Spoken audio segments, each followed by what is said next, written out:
The story begins inside the mechanic workshop of a prison. The air is heavy with oil, rust, and silence.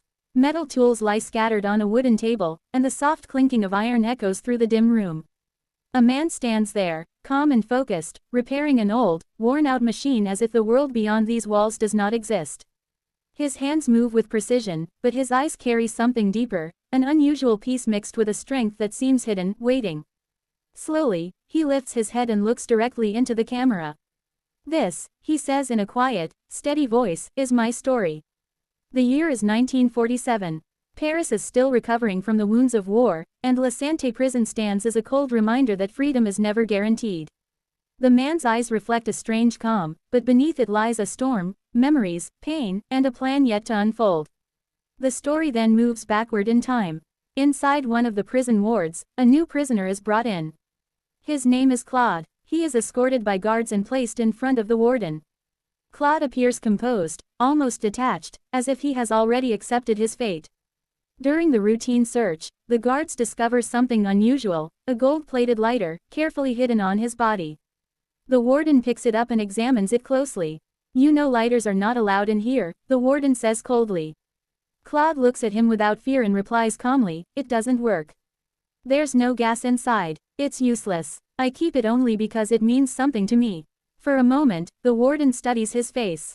Then he shakes his head. "You'll get it back when you leave the prison," he says. "For now, it stays with us." The lighter is taken away, and Claude is moved to another barrack. When the cell door opens, 4 prisoners are already inside. As Claude steps in, one of them, Minou, immediately protests angrily at the guard. "There are already 4 of us here. Now you're making it 5. The guard shouts back, uninterested in arguments. "Yes, 5, and he stays here. Orders from above. Not my problem." With that, the guard slams the door and walks away. Claude understands instantly, his welcome has not been a warm one. Trying to ease the tension, he speaks softly, "I didn't come here by choice. My old cell is under repair." His calm tone slightly reduces the pressure in the room. Slowly, introductions begin. First is Vaseline, quiet and observant. Then Roland, confident and sharp-eyed. And finally Gio, unpredictable and strangely curious. Gio immediately starts asking odd questions. "Do you have a wife?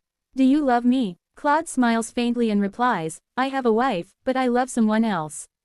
The cell bursts into light laughter. The tension dissolves, and for a moment, the prison feels almost human. Soon after, a guard arrives carrying large cardboard sheets. The prisoners are ordered to make cardboard boxes. Minou quickly spreads an old cloth on the floor, and all 5 of them get to work together. Food from the kitchen arrives, and they sit down, eating as one group, sharing bread, glances, and silence. Then a guard appears again. "Claude," he calls out. "You've got a parcel." Claude leaves the cell to collect it. As soon as he's gone, the remaining 4 exchange looks. They talk quietly about him. They like him, but they don't trust him. Trust is dangerous in prison, especially when escape plans are involved. Yes, they are planning to escape. The question is simple but deadly. Should Claude be included, or left behind? Meanwhile, Claude's parcel is opened and inspected thoroughly. It contains only food items, but every piece is checked carefully. Only after everything is cleared is the parcel returned to him. When Claude comes back to the cell, he immediately senses something has changed. The others keep their distance. "Is everything okay?" Claude asks. Minou doesn't hesitate. "Why are you here?" he asks directly. Claude takes a deep breath. "I killed someone," he says. The room falls silent. He continues, his voice steady but heavy. "My wife, her younger sister Nicole, and I lived together.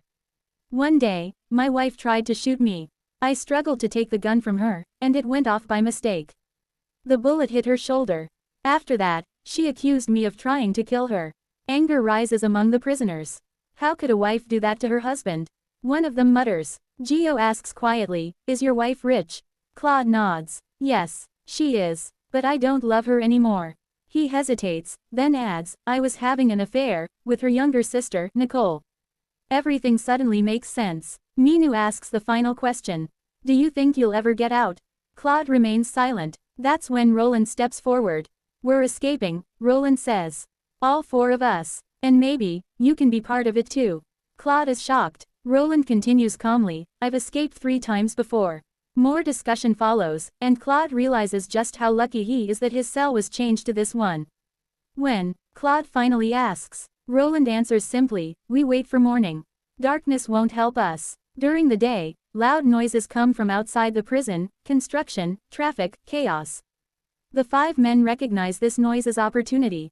They decide that whenever the outside noise grows louder, they will use it to hide their actions. Beneath the cardboard boxes, they will dig. Work resumes. Everything looks normal, as if nothing dangerous is happening at all. That night, Vaseline and Claude sit together, talking quietly about life. Vaseline asks about Claude's past. Claude shares his story. His mother died when he was very young.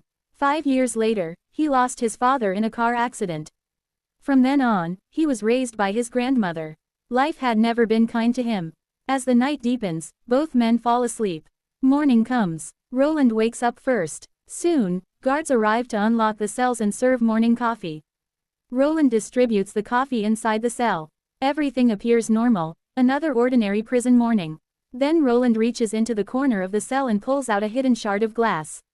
He breaks it further, keeping a small sharp piece for himself and carefully hiding the rest. The escape has begun, and the story of freedom is finally in motion.